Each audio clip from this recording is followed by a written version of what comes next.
Well, good day and welcome back. Well, as you may know, I'm always thinking about ideas for videos to present new things to you. And a lot of times I think of ideas or little things that maybe I've done with my typewriter collection, maybe a fix here, a tweak there, and it doesn't seem like it's enough for a whole video. So I kind of save those up. And today I have 5 of these saved up. We'll call it 5 fairly fun fixes for followers of this channel.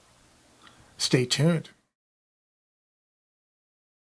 Well, we'll start with this Brother daisy wheel typewriter. This is an SX4000. I've had this in my collection for a few years, and I've actually come to like it quite a bit. It is the most modern daisy wheel typewriter in my collection, and as you probably know, Brother was making these typewriters up until just a couple years ago, and then they quit manufacturing them, but there's still plenty of them new in the market there as new old stock. And the ribbons and the correction tapes are still readily available, as well as the print wheels. I actually bought a print wheel last year for this typewriter. The problem, though, with this is I couldn't get the lift-off correction tape to work. I really got frustrated with this machine because everything else about it is great. I like the keyboard, I like the quick operation, I like how it prints very neatly, but I couldn't do the lift-off correction. I couldn't get it to work. So examining the way the correction tape mechanism worked, I was thinking, maybe I have it misthreaded. Okay, so if you want to replace the correction ribbon, you want to first of all take off the printing ribbon, the film cartridge. Take out the print wheel, pull the lever back, take out your print wheel. And now the 2 spools, the orange spools, pull off of their respective spindles, and the correction tape comes out like that. Okay, so if you hold the 2 spools so the drive gear part is face up, the sticky side of the tape will be on the inside of the spool, so it's going to be on this side right here. This is the supply side. So if you turn it like this so the drive cogs are facing toward you, the sticky side will be down. Rotate it like this. Hold the 2 spools so the drive cogs are facing each other, and the sticky side is now pointing toward the Platen. That's the way you install the correction cartridge in the machine. So oriented that way, I put the correction tape behind the 2 metal tines and around the 2 corner plastic guides where my index fingers are pointing right here, those 2 guides, and then you point the spool sprocket on the inside, push it onto the shaft or the hub of the drive, the same thing with this, and that is how the correction tape goes on. So on the left side, the supply side, it's coming off the spool and it's making a twist this way and going around. So the sticky side is toward the Platen. And then when it comes off the other way, it comes back down to this one. That's how you put that on.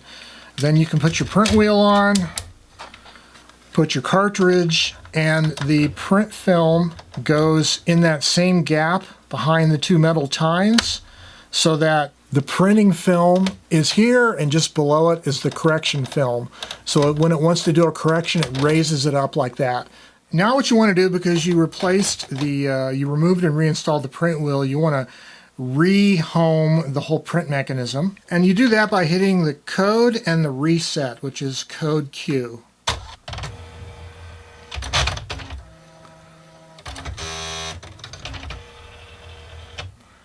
And when it finishes, it leaves the carrier right where you left off. So let's go type a test like test. And then let's press a correction, and it works quite well. Fantastic. The lift-off correction works really good. So a couple of key learnings there. Be sure you get the Brother compatible correction tape, and also, more importantly, be sure you know how to install it properly. And I should mention that, yes, I have the paper manual to this machine. There was a drawing or there was an illustration on how to install the correction tape. It is indecipherable as far as the clarity of it. It's reproduced so badly. That's why it took me a couple tries. I will say parenthetically, it's a different machine from an IBM Selectric. So I have the Selectric 72, which is the Selectric 1 with cloth ribbon cartridge. And the difference between those two machines is, first of all, this one is much, much lighter. Huge difference. Also, the Selectric 71 and 72s didn't have any kind of correction, and this does. So that really makes it quite nice. There are a lot more type element balls for the Selectrics than there are daisy wheel fonts, but you can get new daisy wheel fonts for the brothers from Rarotype in Germany. There's a distributor here in the US, and I bought a 15 character per inch print wheel because I wanted one. Also, the Selectrics are electromechanical, they're very complicated, and my machine is not doing letter spacing perfectly. The letter spacing is erratic. I don't like writing letters with it because it's kind of bothersome to read, and I need to get my local repairman to look at it again. But in the meantime, I have this daisy wheel typewriter to satisfy my urge for a film ribbon type typewriter with liftoff correction. So that was the first of 5 little fixes I figured out. Well, as you know, the Hermes rockets are cute little portable typewriters. They do have some compromises in terms of printing quality. This one is no stranger to that. I was using a used all-black silk ribbon, and you can see here that it was printing really nice and dark, which I liked. However, the type was messy. Some of the loops were getting easily filled in. The frustrating thing about it was if you clean the loops, clean the type slugs, they would very quickly get dirty again. So I noticed especially the letter E. The letter E would easily get dirty, and also it was printing so it was shaded on the bottom. It was fainter printing on the bottom of the letter, especially you can see it here with a capital E. And what I did here is I cleaned out the type slug with a dental pick, cleaned it with alcohol and a brush, and then I started test typing the letter E, the lowercase e, starting right here where the loop in the letter E is clean.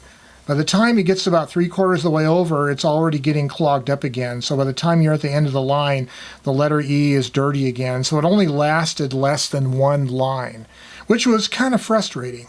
So I finally decided that despite the fact that this is a really nicely darkly inked ribbon and makes a dark imprint, I was just dissatisfied with the sloppy quality of the type with these loops getting filled in. And so I replaced the all black ribbon with a Baco, fresh Baco nylon ribbon. Of course, this is a machine that does not have a bichrome selector, and this is a black-red ribbon, but it'll basically use the top of the ribbon. So you can see the new Baco ribbon is definitely not as dark as that silk ribbon, but it's also cleaner. And as I continue to do test typing, I didn't see any of the clogging of the letter E. So I attribute that just to a really worn silk ribbon that was just putting all kinds of gunk inside the letters and quickly clogging them up. So then I was also figuring the irregular imprint on the letter E was probably due to the fact that the Platen was hard and probably shrunk a little bit. So I was thinking that before I replace the Platen or get it recoated, I would find an appropriate backing sheet. So I used some thicker paper. It didn't really work all that good. And finally, I remembered our friend John Monroe, who lives in Japan. He was recommending some kind of thin plastic sheets that he gets over in Japan. And so I went out to my darkroom and got one of these 8.5 by 11 inch plastic document holders. This is 2 layers of plastic, like polyethylene film, probably about 9 inches wide, because there's about a 1/2 inch border on the left here. So I use this as a backing sheet. And this right here is the resulting imprint with the new Baco ribbon. And the text is quite good. It's darker with the plastic backing sheet than without it. And I don't see the letter E or any of the other letters getting dirty again. So I think a combination of a new high quality nylon ribbon combined with this plastic backing sheet, I think works really well for a hard platen like on a little typewriter like the Hermes Rocket. It's no substitute, of course, for getting the platen recovered with fresh rubber. Well, you might remember this Royal Model O that I featured a few weeks back. It was really rough shape and it had a broken drawband. The case was in terrible shape. Well, I replaced the drawband with some thin stuff that I got at the sewing store, and that lasted about a week. And I was test typing on the machine and it broke again. So I figured, okay, this is not the right material. So I ended up going to my local Tandy leather store and I found some heavy-duty thread that's used for stitching together leather. And it was a braided thread that's waxed and it's about 1 millimeter thick.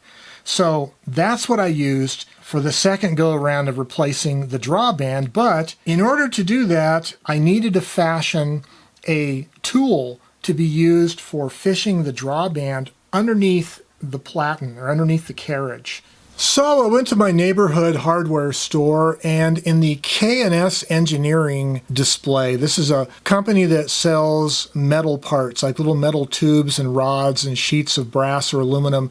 They have music wire, which is essentially piano wire. They call it music wire. So I bought a bundle of this music wire. So I fashioned a hook on one end with which I can pull the looped end of the draw cord underneath the platen. And then on the other end of the loop, I just made a little curved handle that I can hold onto and control it. And the overall length of the wire is wider than the carriage is, so you can stick it underneath the carriage and pull the drawstring underneath it. So this is looking under the right side of the carriage, underneath the carriage bearing areas, and that little gap where you see the light shining through from my flashlight, that's the gap where you want to put this wire. You want to basically run the wire through that gap all the way to the left side where the spring motor is, snag the loop on the end of the drawband, and then pull it back to the right underneath the carriage so you can attach it to the anchor point. This is where the loop on the drawband attaches to the anchor point underneath the right side of the platen. You want to tie a double knot so that it doesn't slip here. And this is the spring motor itself with the drawband, the drawstring wrapped around the spring motor on the left side. So along with the Royal itself that was really dirty and had a broken drawband, the case was in terrible shape, but I wanted to do something with it to stabilize it and make it useful. It looked like it was coated with mud, a light coating of dirt all around it. So it took quite a bit of cleaning with a soft brush and I was using LA's Totally Awesome degreaser. You find it at the dollar stores here in America. It's a pretty good degreaser. It cleans it. But the leatherette finish was not really leather. It was a base fabric with some kind of material on top of it that looks like leather when it was new. And in many places on the case, it was down to that bare fabric. So I decided just to stabilize what was left of the fabric after I cleaned it. And what I did is I used some white bookbinder's glue. And I glued down the loose pieces of fabric all over. Just let it sit over a day's time and let it completely dry. And then I was thinking about how am I going to refinish it so it looks black. And I was online with the Type Pals group, and one of our fellow members from up in Canada suggested I try black shoe polish. So I took some Kiwi black shoe polish and the little round foamy applicator, and I did the entire case, 3 coats of shoe polish. I let it dry in between each one, and it remarkably restored the appearance of it back to really pretty good looking. And because it's wax based, it gives it a little bit of stability, maybe a little bit of moisture resistance, and so, well, it's not in new condition at all, but it looks a lot better than it did before. But also, it was missing the feet on both the bottom and the back. Well, so I got some round rubber furniture feet, and these have a recessed hole in the middle. And then I got some flathead brass machine screws where the flathead would be recessed in the middle hole. But then just to be safe about it, I did put some adhesive craft foam covers on top of the foot, so there'd be no chance that the screw head might scratch the furniture. And then to secure the machine screws on the inside of the case, I used some nylon locking nuts, and that worked really well. So for the bottom of the case, I used different style rubber feet. They had to be smaller in diameter. These are, again, like little furniture feet you get at the hardware store. Again, I used some brass flathead machine screws, and these recessed nicely into the foot, and they are also secured with nylon locking nuts on the inside. So the net effect is the case is nicely supported on the bottom with rubber feet and on the back with rubber feet, so it's not going to scratch any furniture or the floor, and also will be protected itself. At least I got the case stabilized, looking halfway decent with new feet, and it's now a functional case.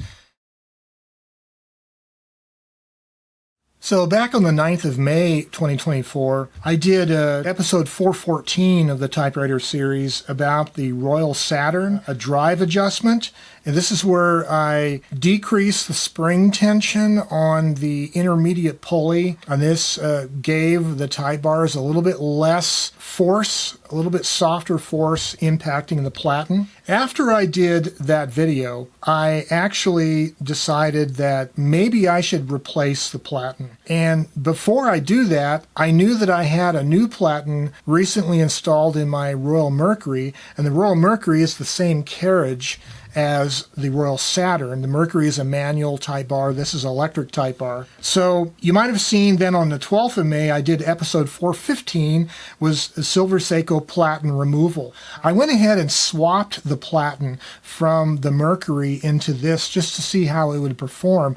And it looked very promising. It looked like, wow, it actually doesn't chew the paper up. It improves the type quality, etc. So I went ahead and shipped off the platen to J.J. Short.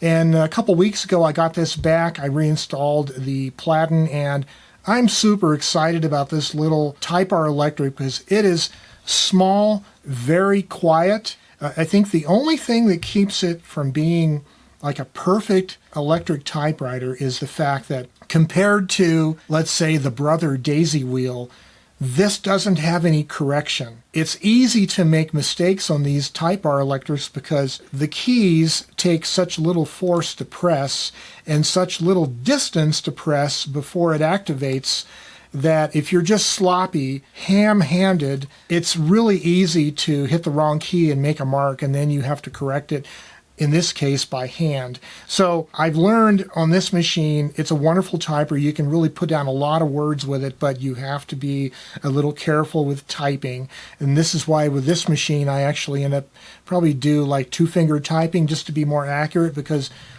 stopping to correct, if you have to correct, is a lot slower than two-finger typing. Or on the other hand, you could just not worry about mistakes. But if you have one of these, really, I recommend getting new rubber put on it. It makes a huge difference in the typing quality and the experience of it. Well, I think the common lesson in all 5 of these little projects was that it helps to do little incremental improvements to your typewriter collection over time. For instance, me doing a deep dive into the Brother typewriter to figure out actually how the ribbon lift works for the correction ribbon, figuring out it was threaded wrong, getting it done right. That made a huge improvement to that typewriter. It's just now a whole different machine now that I can correct with it. The Hermes rocket is a work in progress. It really needs new rubber on the platen.